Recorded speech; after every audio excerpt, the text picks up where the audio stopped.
were never supposed to see this much money on our paychecks. We were never supposed to see this much money being paid to us at a time. And you probably wondering to yourself, what money are you talking about? Because I'm living paycheck to paycheck. I'm broke. That's the point that I'm trying to drive. You can't tell me that you don't remember making $7 an hour and everything being cool. And that was low end. If somebody was like, well, come to my job, they paying a little bit more, and that little bit more be $9.50, you would have jumped out of your seat. If you were lucky, you made $10 an hour, and you had a significant amount of money in your pocket left over after you paid your bills. And don't get me started on $15 an hour. When you were making $10 an hour, you didn't know 3 people who made $15 an hour. And now $15 an hour is entry to regular jobs.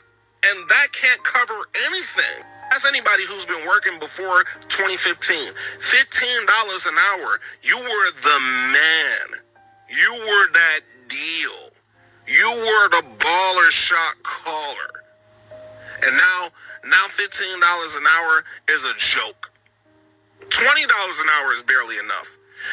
I couldn't fathom starting my first job and understanding that people are out here making $20 an hour. My first job, I was making $7.40. And that was because I was a minor. Everybody else made $8.15.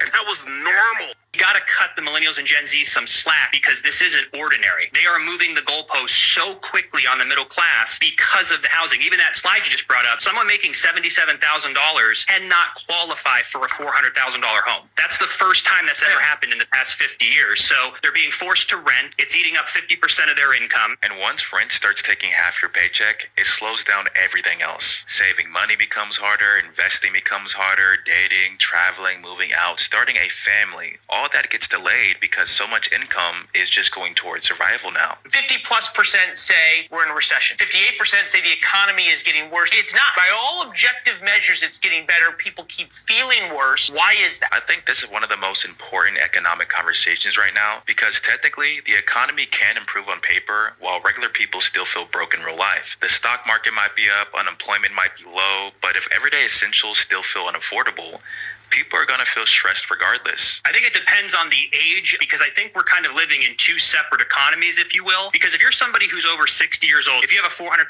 home and you have just property taxes and homeowner insurance for $600 a month, that is significantly better than a millennial or Gen Z or spending $2,500 for rent or $3,600 for a mortgage. So I think people under 40 are really feeling the stress about the economy saying it's not good because housing's up, college is up, daycare is through the roof. But I think people over 60 who sit back and go, my 401k is looking good, my house went up 40%, the economy's doing well, groceries are high, but we can deal. So I think it just depends on the age because the millennials and Gen Zs are the ones really struggling. I kind of get why so many younger people feel mentally exhausted talking about money now because it feels like even if you do everything right, you still end up feeling behind financially.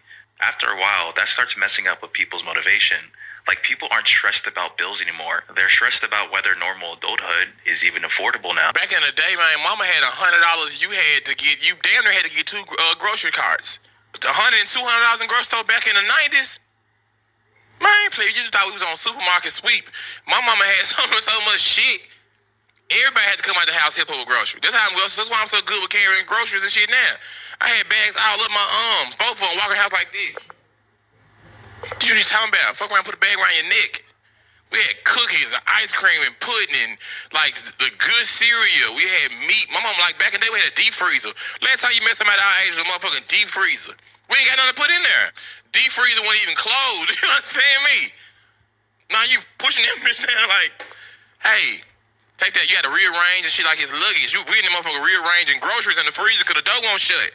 These kids don't even know the stress behind, hey, take that meat out the freezer. You know what I'm saying? We had to go home and reach in the deep freezer and take out the packs of pork chops and shit. They don't understand that because food too high. We got McDonald's at home.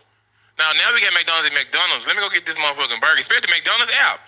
60% off McDouble. And it's really the food bad, but we can't afford, like we cannot afford to go to the grocery store. That's insane.